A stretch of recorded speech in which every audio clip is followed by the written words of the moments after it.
हम लोग आज पढ़ेंगे इसके ऑब्जेक्टिव प्रश्न को कैसे सॉल्व करेंगे। तो पहले ये जान लीजिए कि सांख्यिकी में लगभग 15 अंकों के प्रश्न आते हैं, जिसमें एक प्रश्न 2 अंक का और एक प्रश्न 5 अंक के और 6 से 8 प्रश्न ऑब्जेक्टिव में आते हैं। और इसका जो अंक प्राप्त करना बिल्कुल आसान है अगर थोड़ा आप ध्यान दे देंगे। तो अभी इसमें हम ये समझेंगे कि किस किस टॉपिक्स पर इसमें ऑब्जेक्टिव प्रश्न आते हैं और कैसे उसको ना आसानी से सॉल्व करके हम 15 अंक अर्जित कर लेंगे। तो सबसे पहले इसका टॉपिक आएगा केंद्रीय प्रवृत्ति की माप। तो केंद्रीय प्रवृत्ति की माप 3 होती है, माध्य, माध्यक और बहुलक। तो प्रश्न आपको आएंगे कि निम्नलिखित में से केंद्रीय प्रवृत्ति की माप कौन है, तो सभी होगा, माध्य, माध्यक और बहुलक। और लेकिन पिछले 2 वर्षों से ऐसा पूछा जा रहा है कि केंद्रीय प्रवृत्ति की माप निम्नलिखित में से कौन नहीं है। इसका मतलब माध्य, माध्यक और बहुलक होंगे और तीसरा कोई और चौथा होगा तो उसको आपको निग्लेक्ट करना है,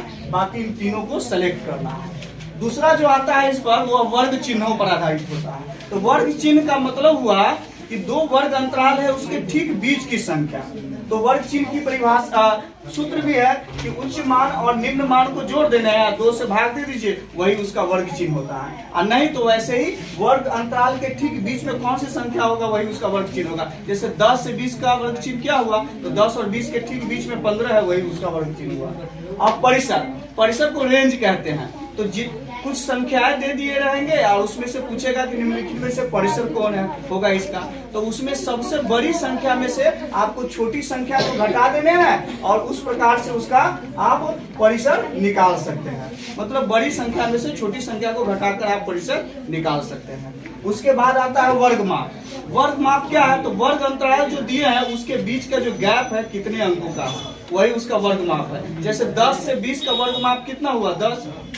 तो वर्ग माप बराबर हुआ उच्च सीमा में से निम्न सीमा को घटाकर आप निकाल सकते हैं। इसके बाद माध्य निकालने पर 3 तरह से प्रश्न आते हैं। एक प्रथम कि कहेगा कि प्रथम 4 प्राकृत संख्याओं का माध्य निकालिए, प्रथम 7 प्राकृत संख्याओं का माध्य निकालिए।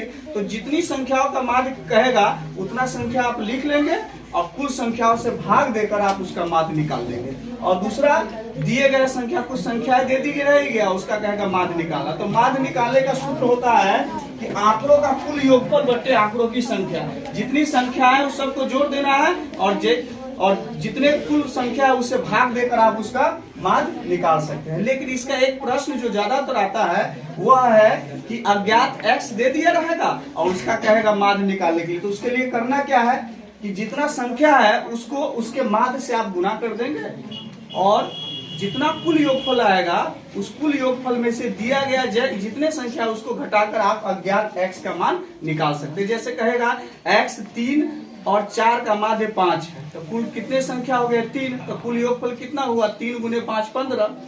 तो x का वैल्यू कितना हुआ, तो 15 में से 3 और 5 जो संख्या उसको घटा दीजिए, तो 8 घटा देंगे तो x का वैल्यू कितना आ जाएगा 7। इस प्रकार से आप निकाल सकते हैं।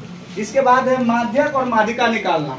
तो उसके लिए क्या करना है, जितनी संख्या है उसको आप रफ में जाकर और वही क्रम बढ़ते क्रम में सजा लेंगे और ठीक उसके बीच की जो संख्या होगी वही उसका माध्यक या माध्यिका होगा विषम होने पर। और सम अगर गिनती में आ जाए तो जो ठीक बीच में 2 संख्या होगी उसके बीच में दशमलव वाली संख्या को लेंगे। जैसे 1 2 3 4, इसका माध्यक क्या होगा, तो 2 और 3 इसके बीच में है, तो 2 और 3 के बीच में कौन सी संख्या होगी 2.5 अर्थात 2.5, वो उसका माध्यक हो जाएगा। इस प्रकार से निकाल लेंगे। और बहुलक निकालना तो बहुत ही आसान है। इसके लिए क्या करेंगे, सबसे ज्यादा बार जो संख्या आया है वही उसका क्या होगा बहुलक। और अंतिम जो टॉपिक है माध्य, माध्यक एवं बहुलक के संबंधों पर, तो उसका एक ही सूत्र है कि बहुलक बराबर होता है 3 गुने माध्यिका और माइनस 2 गुने माध्य। इस प्रकार से निकाल सकते हैं। और सबसे उपयुक्त जो केंद्रीय प्रवृत्ति की माप है वो क्या है, माध्य है। इस प्रकार से पूरे